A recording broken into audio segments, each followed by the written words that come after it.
Here's a little of what's been going on at the Mayor's Climate Conference here in Copenhagen. We're just a few miles from the Bella Center, where the UN conference is going on, and the tone here is very different. Mayors are very operational, so rather than the big north-south divide and all the rancor going on there, this has been a conference about how to actually cities get more sustainable. A lot of conversation about, since 50% of the carbon emissions in cities come from buildings, how do you finance and change all of that? A lot of conversation about transportation policy. Governor Schwarzenegger came here today and made a great analogy about how our mindset has to change. The governor said something like, well, you know, in the 1970s, when I was promoting bodybuilding, everybody thought it was stupid. Why would you have gyms everywhere? But today, it's fashion. You've got a gym in every hotel. So the same with sustainability. You've got to make it fashionable.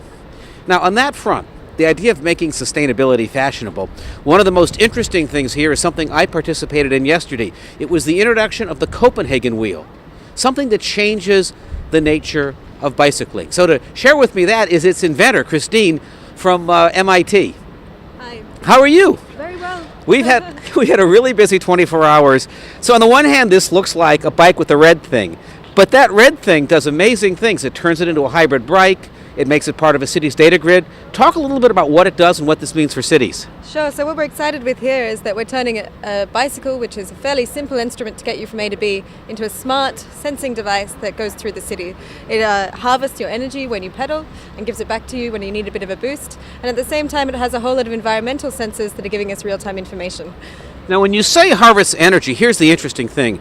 You know, imagine you live in San Francisco and you've got those hills and you go downhill and you brake and brake and brake. It captures about half of that energy. So when you're going uphill, it's kind of like San Francisco's hills were half as big, which extends the range and makes this a lot more useful. Absolutely. So it's trying to make hilly cities more flat, and it's trying to make bigger cities smaller. Now, here's the other interesting thing. When you go and talk to mayors, they all have bicycle initiatives. They all have these ideas of, we need fewer cars because they take up space, they pollute, they won't fit.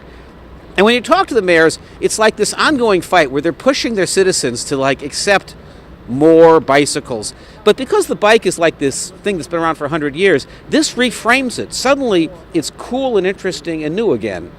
Talk to me a little bit how this is controlled. I notice you control this with an iPhone. Yes, we do control it with an iPhone. So the idea is that the bike is something which we can control with one of our everyday objects. So here's my iPhone, and I simply put it in the front of the bike, and then that's how I ride the bike, it's how I analyze data, and it's how I share data with my friends and with the city.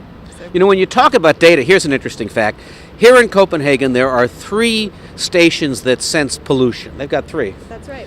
Each of these bikes senses a number of things. So what? Carbon, nitrogen? Monoxide, which is to do with our personal health. We have NOx, we have noise, temperature, and relative humidity.